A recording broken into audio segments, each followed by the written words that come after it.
Good. Excellent. Welcome, everyone. It is exciting to start the new book of Shemot together. When we did our Parsha series over the last book of Bereshit, we talked a lot about individuals. And as we start Shemot, we start to transition from the individual to the nation narrative, right? Away from the Avot and then from the family model of Yaakov and his 12 sons and Dinah into a narrative that's much more collective. But before we leave the individual behind, I wanted to look at Moshe a little bit because Moshe obviously is such a foundational character and he will be with us through the rest of the Torah and our exploration of the Parsha. And I wanted to look at Moshe thinking about why Moshe. I think on the face of it, Moshe is not a totally obvious choice. He is a very reluctant leader, although maybe that is not such a bad thing. He has his sort of physical affect of not being a very good orator. Although he is an insider and he sort of gets back together with Aaron as part of that, he comes from the outside. Again, maybe not a bad thing, but I just don't think an obvious choice, maybe a strength in the end.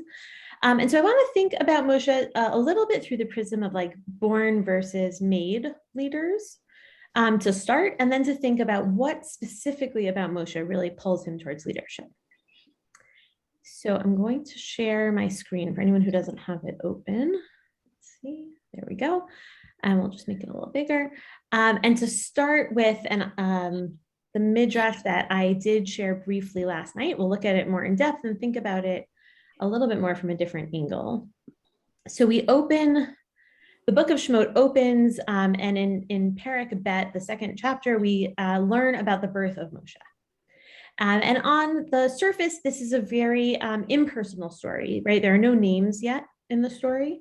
Vatahar ha'isha, right? A woman gives birth, conceives, vateled ben, and she has a boy. Vatere oto ki tovhu, and she sees that he is good. Vatitz penehu shlosha yerechim, and she hid him for 3 months, right? So just to remind everyone, the context is that Paro has ordered that all baby boys must be sent into the river to be killed. And this woman sees how beautiful her son is, and maybe that's related to the fact that she decides to hide him for 3 months. And the story is very sparse on details, as the text often is. And the Gemara in Sota fills in this amazing backstory. So one of the things that the rabbis are obsessed with, which I think is fascinating, is Moshe's name. And that is because the woman who gives Moshe his name is not his birth mother or a Jew, but is the Bat Paro, is his adoptive mother.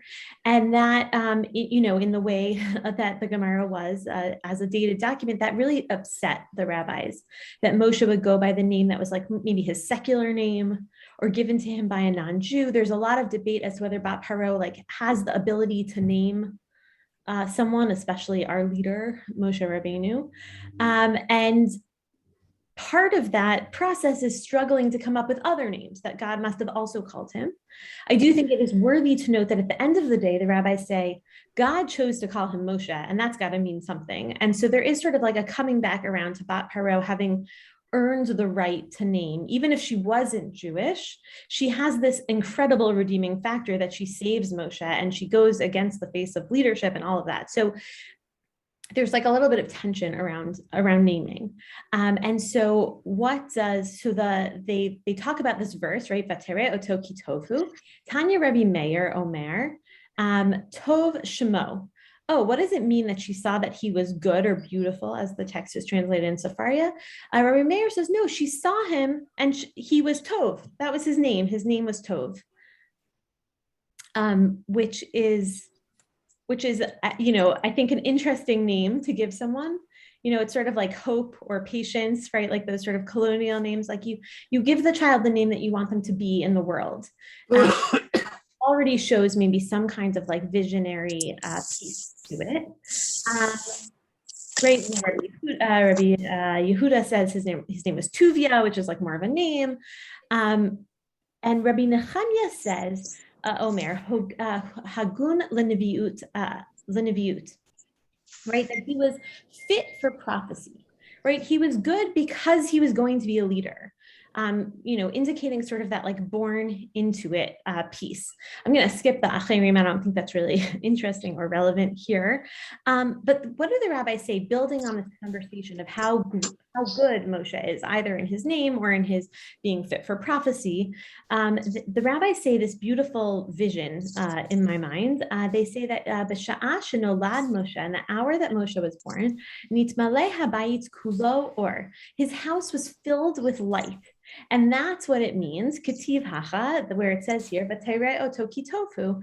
She saw him and she knew that he was good because just as God said, Vayar Elokim eta or Kitov. And so it's like it's the Torah's way of referencing back to Breshit to say that Tov means light in this context. And there's something, I hope this is not heretical to say, but sort of like nativity scene-esque about it to me, right? That like the house was open and filled with light and like you sort of see like the nature of it. But as someone who always looks in on those scenes, I think there's something very powerful about it.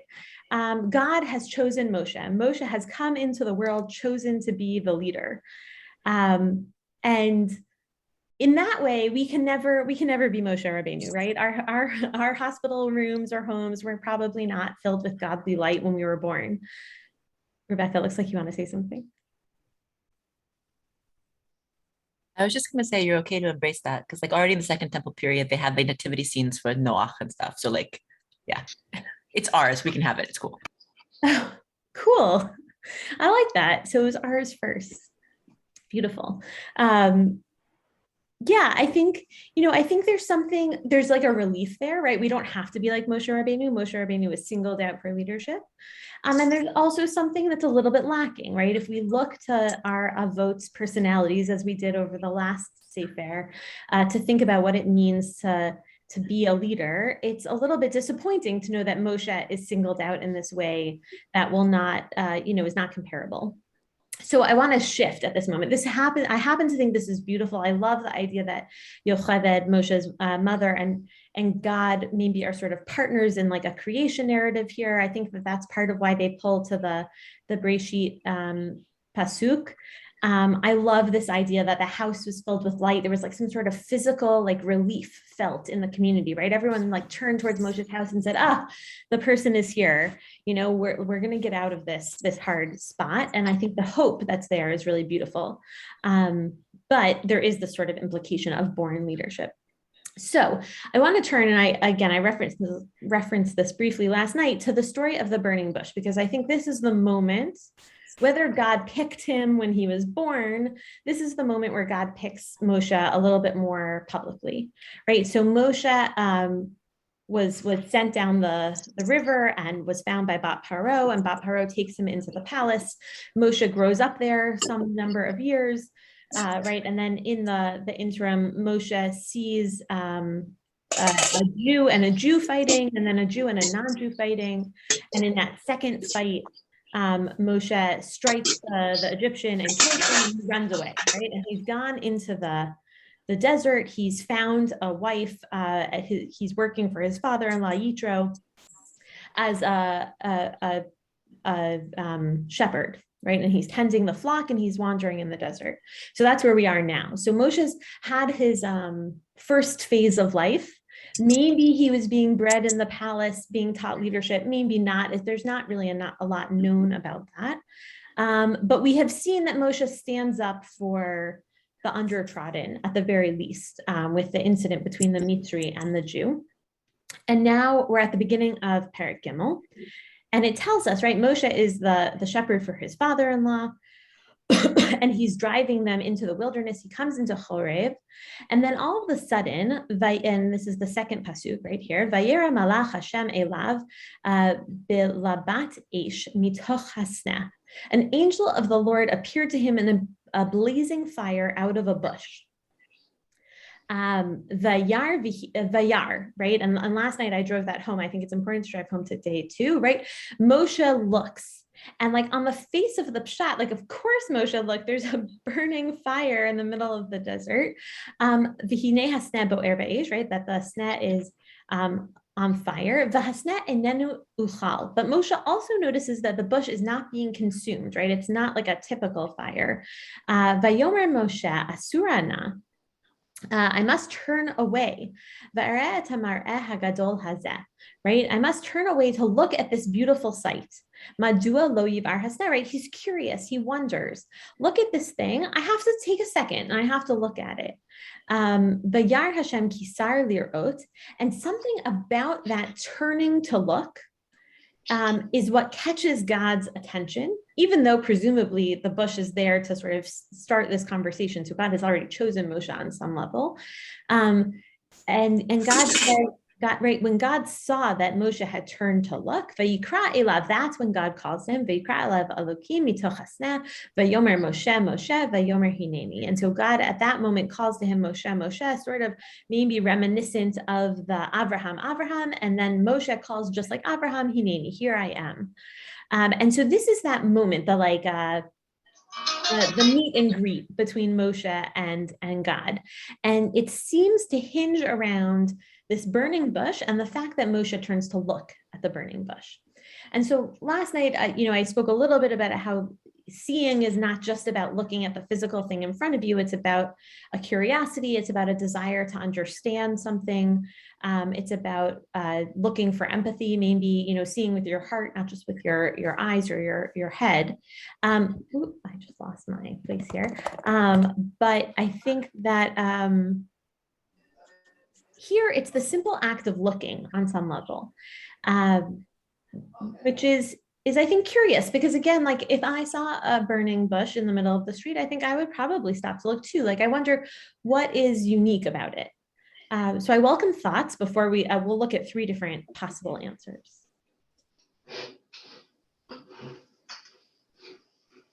Okay.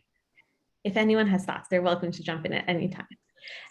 So Nachum Sarna, who wrote the Eitz Chaim Chumash Torah commentary in English, a famous biblical scholar, he says, to see that a bush is on fire is easy.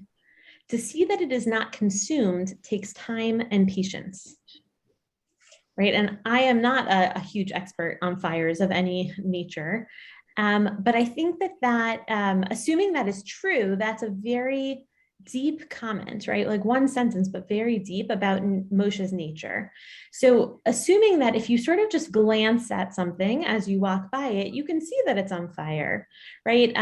But to actually notice that there's like a process that's not happening, right? The natural process of like the leaves crumbling and the branches falling in on themselves takes time and patience. And so, thinking back on themes of earlier classes, we talked about Abraham looking at the burning building, the Bira Hadoleket.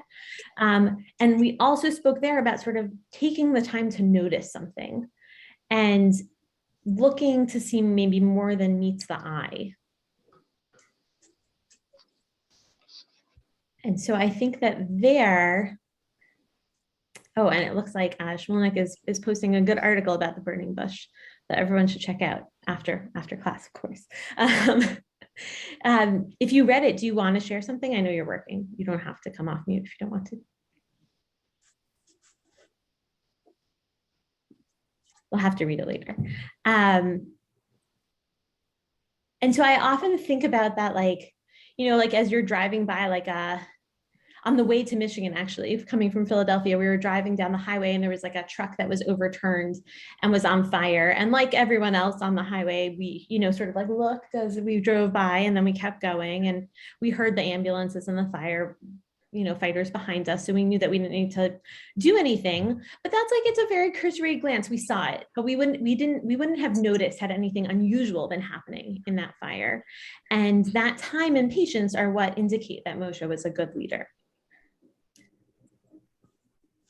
Okay, a sort of non-traditional source. Aryeh Bernstein is a progressive liberal thinker in the sort of modern Orthodox, open Orthodox world, also the egalitarian sort of Hadar space more. Rebecca's calling me on that. Used to be an open Orthodox thinker.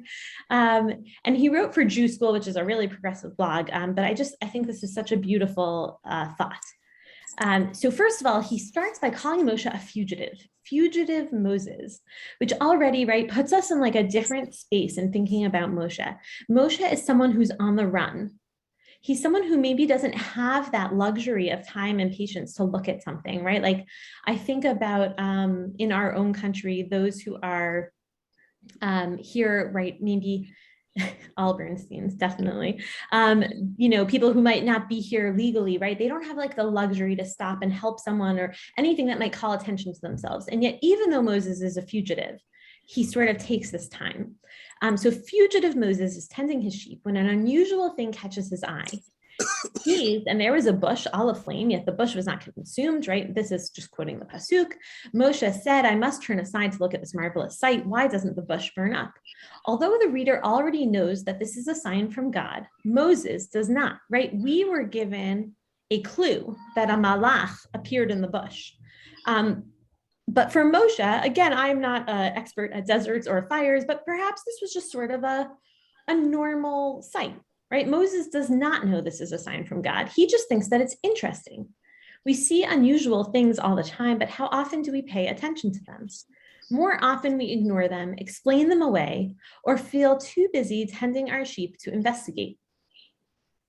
Right? And I love that because how many things do I pass on the day to day? When you have kids, I find that it really helps you appreciate these things more because they are better at being Moshe than I am, right? But how often do you pass something that really is sort of miraculous on some level, and yet we're busy, right? Like I feel that way all the time.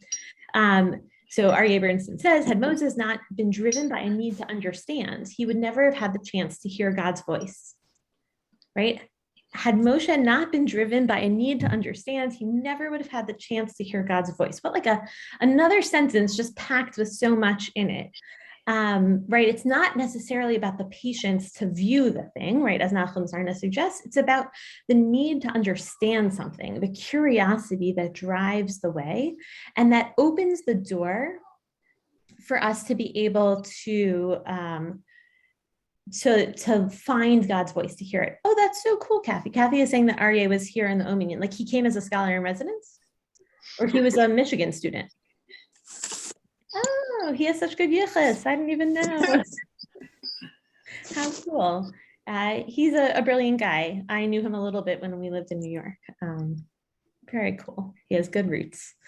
And so he notes here, right? Note the language. When Hashem saw that he had turned aside to look, God called to him. It is Moshe's expression of intellectual curiosity that justifies calling him and giving him the job. Strategizing within the well-defined parameters of the task at hand does not cut it. One must be constantly studying the entire world. After all, the source for solving the greatest national problems might lie in an unusual small bush. And I just love, I think there's something like a little bit sharp about Aryeh's writing, but I like it, right? It's almost like the Hanukkah story on some level. It's this idea that like something small that seems like it might just be normal, a normal brush fire, actually contains this amazing hidden message.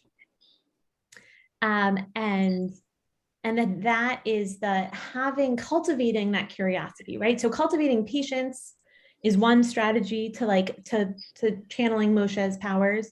And another is taking the time to look at everything, to have a curiosity that doesn't just fall within the big picture or the flashy, fancy things or the important people, but really taking the time to look at every phenomena and find the godliness in it.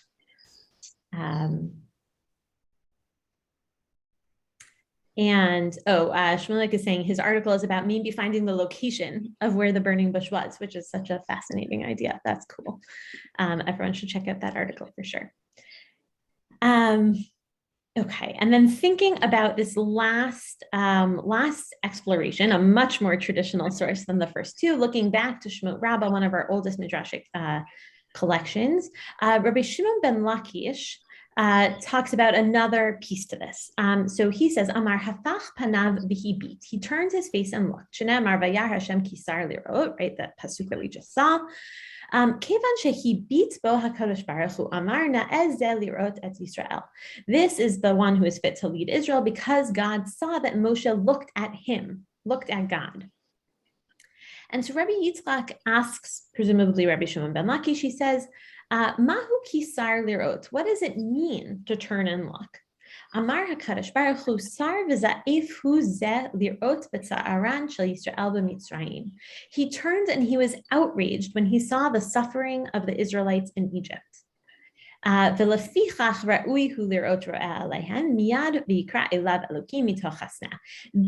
was when we knew he was fit to be the leader. And in that way, I think it's interesting because this is not about his turning then at the bush. This is about his turning in maybe the interactions between the Egyptian and the Jew, where he ends up killing the Egyptian, or maybe it's sort of like a slow burning rage that Moshe felt that caused him to run away, sort of irrespective of getting in trouble a little bit. This is about turning and then being outraged at the suffering of, in this case, right, someone who maybe doesn't feel, right, it's unclear if Moshe knows that he is one of the Bnei Israel. And so just turning to see suffering and feeling outrage at that suffering, whether it's your people or not your people, that's for Rabbi Yitzchak what it means to be fit to be a leader. And so in that way, Rabbi Yitzchak is portraying the burning bush scene sort of the way that I thought about it from the very beginning, which is that Moshe's already been chosen and the bush is like the sign, to stop and talk to God about it. It's like the cute, what do they call those, meet cutes or something, right? Like the time where Moshe and God bump into each other in the hallway. God has set up the scene. And I think that is obviously a traditional and a very good read. But what I like about these two reads from Nahum Sarna and from Aryeh Bernstein are that there was actually something undecided about God, presumably, right? God had been watching Moshe. Maybe he thought Moshe had some good characteristics for leadership. Maybe some of them were the ones that make him a sort of outside choice, right? Someone who's an outsider, someone who might seem reluctant, someone who's already run away from trouble at some point. And yet that sort of Moshe's turning either with patience and time or with the sort of looking at everything with intellectual curiosity. And that is what proves that Moshe is the right one. And that makes the whole endeavor seem much more precarious in my mind, right? If we're saying that Moshe was the chosen leader, but had he not turned at that moment, had he been really busy trying to get home for dinner, or had he just been impatient that day and not interested in that small bush burning, we might not have ended up with Moshe as our leader. And who knows, for better or worse, we assume for worse that Moshe was the one designed to take us out of Egypt. And so for me, I think the thing we learn the most from Moshe is that like every little moment can count. And that can feel really paralyzing, of course, to some. But it also gives like this enormous freshness, I think, to every day and every moment, right? Like you might have passed the last small bush burning, but as long as you turn to this one, like you might hear God's voice out of the bush in a way that you have a fresh chance at any point. And so, in my mind, that's like it's an invitation, right? An invitation to cultivate that curiosity and that patience and that time so that we can hear God in our own experience in our own day. And we can feel destined for leadership as well. Since of course, right, Moshe was a fugitive, Moshe was a shepherd. There are many like strikes against him and he yet becomes the chosen and then the cultivated, right? Because leadership of course takes cultivation to become the Moshe Rabbeinu that we talk about today. So I found that inspiring. And I will just follow up on Shmulnik's comment, that it's an optic phenomena which happens once a year. Right. In some ways, I think that really underscores Aryeh Bernstein's point that this might happen all the time. And yet Moshe took the time and had the curiosity to hear God's voice within that sort of more naturally occurring phenomena than we normally give it credit for. Right. To see the divine in the everyday is, I think, actually harder than seeing the divine in the miraculous. So I hope we all can take inspiration from Moshe's leadership, today and throughout, because we'll see, Moshe hits his high points and his low points over the next three books of the Torah. And sometimes it is hard to understand why Moshe is the leader. And sometimes Moshe is the only one who sees God, the only one who goes up to bat for Bnei Israel at certain times. And so to think that it all sort of comes from this foundation of patience, intellectual curiosity, not missing the small things in life, I think helps us understand maybe part of his character as it develops over the next several months and Svarim. I, of course, welcome thoughts, ideas. I'll stop the share so we can see each other again. Oh, Kathy, you're muted. I had one thought, which is I also think it shows possibly that unlike most of our reflexive sort of actions, which is if you see something burning, you kind of run away in a self-protective kind of way, that he was maybe not afraid to endanger himself on behalf of other things, and that, he didn't, yeah. You mean like kind of like a firefighter model? No. I mean, look, if you see a burning bush, I mean, if you're somewhere, you would think, I'm getting back from this. This is dangerous. There's a sort of really primitive part of us that just runs away from those kind of things. Yeah, and which I think is a sort of self-interested in the most basic level kind of thing. I'm taking care of myself first, instead of maybe being willing to endanger himself or other people. Interesting. I like that. I like that a lot. And that is a good leadership characteristic, right? And it is one that sometimes runs contrary, as you said, to your sort of natural instinct. Well, which he could have done with the incident with seeing the slaves treatment also. Right. I would say, right, he displays the same sort of tendency to get drawn to the fire there too, metaphorically there. Yeah. I thought it was interesting that in Shemot Rabbah, where he talks about the fact that it may be that God chose Moses to lead the people in Egypt because he'd already shown that he was sympathetic to them. Yes. And right, in some ways, I like the delayed nature, right? Like sometimes we do something that has a big impact on our life trajectory and we don't really know it for some time, right? Presumably a lot of time has passed in between the burning bush and that incident. And maybe Moshe forgot about it or thought it didn't matter, but in truth, it really made him the leader. And sometimes that patience is hard to have as well. I like what Mark wrote, which is right, sort of contrary to what you're saying, Kathy, is like a moth to a flame is sort of like the other aspect, right? Is like sometimes we can't help but be drawn in. And I think that sometimes that makes a good leader, but like a bad spouse, right? We say like, you like feel drawn to other people's, pain or experience. You want to be there for them. You drop everything to go to the hospital to visit them, but your kids are at home, like eating chicken nuggets. Not that has ever happened in my family. So I think they're both things to both cultivate and also guard for yourself.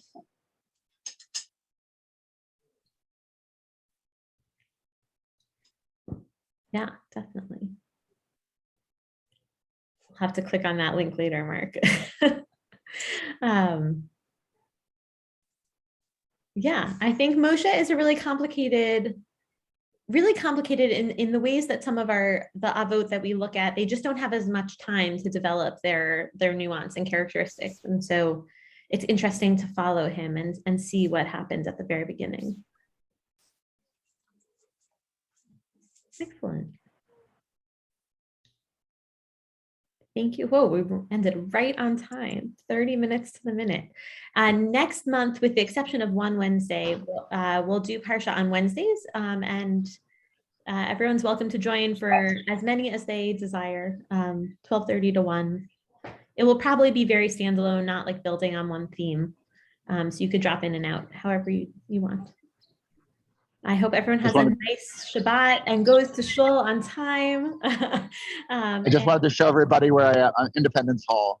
Pretty cool, huh? Oh, you're still in Philadelphia. Wonderful. Yeah. We stayed right across from Independence Hall. It was really cool. Cool. Yeah. All right. Well, you're having a warmer day than we are, probably. And a good holiday break.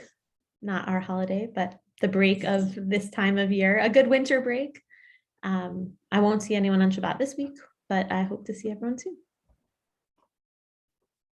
Thank you. Bye, guys.